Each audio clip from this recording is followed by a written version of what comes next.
Cube is a 1997 film written and directed by Vincenzo Natali in his feature film debut.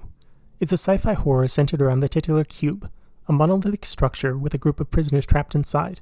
It has several sequels and a remake, and has been a huge inspiration for films like The Platform, Saw, and Escape Room.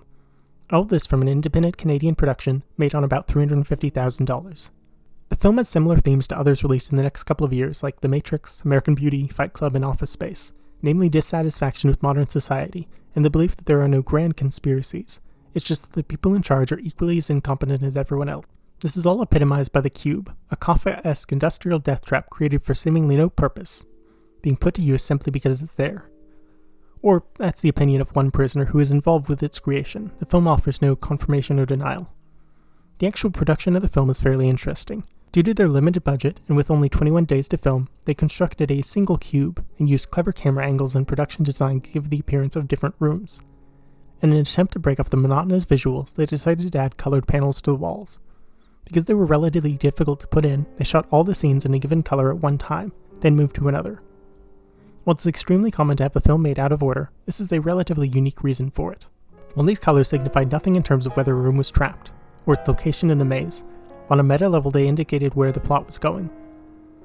Discoveries almost always happened in white rooms, red rooms indicated character conflict and arguments, green means they were going in the right direction, orange was a warning, and blue is dealing with obstacles.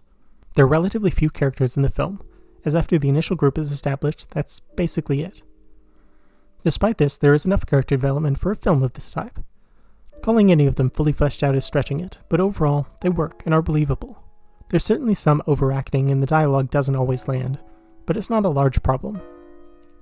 Interestingly, all the characters are named after prisons, although that's more of a meta joke than an in-universe explanation for why they were selected.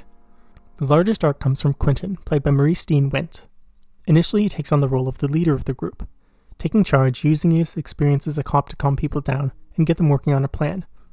But as we all know, ACAB, and he begins to gradually show his true colors. As time drags on, he's merely aggressive towards other characters, dismissing Kazan, an autistic man who's a late addition to their group, and shouting down Holloway, the other would-be leader. Towards the end of the second act, however, he becomes murderous, letting Holloway fall to her death due to earlier insults. He then begins to shove other characters around, and eventually just starts killing. It can be argued this is the result of the isolation, and he was driven insane by the situation, but even in the start there are worrying glances towards Levin, a young woman. While the cube itself is an obstacle, it's interesting that the group would have been fine if it had not been for Quentin. It could be considered an observation on the self-destructive nature of humans, which relates to the broader themes. Humanity as a whole has advanced to the point culturally that ennui has set in, as they had to construct something as monstrous as the cube just to have something to do. Other films delve much deeper into the reasons behind the cube and the people that created it, but those all diminish the impact the original had. Mystery is oftentimes much more interesting than the final revelation, and this is definitely the case here. Part of the appeal of the cube is the claustrophobia. The only existence for the entirety of the film is the maze. Even in the final moments where Kazan manages to escape, it's just pure whiteness, and what is beyond is immaterial. Apparently there was a scene filmed outside the cube, but it was the first thing cut in editing. A very smart move.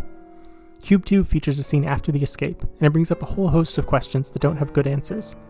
That film also answers the question of what would happen if all the cube walls were white, and it's not good. Cube is a fresh take on the haunted house genre, and while it can be slow-going at times, it still holds up as one of the best of its particular subgenre of sci-fi escape rooms.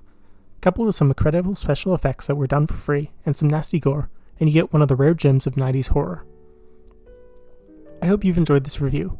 Let me know if you have any thoughts about the film or its sequels. Be well.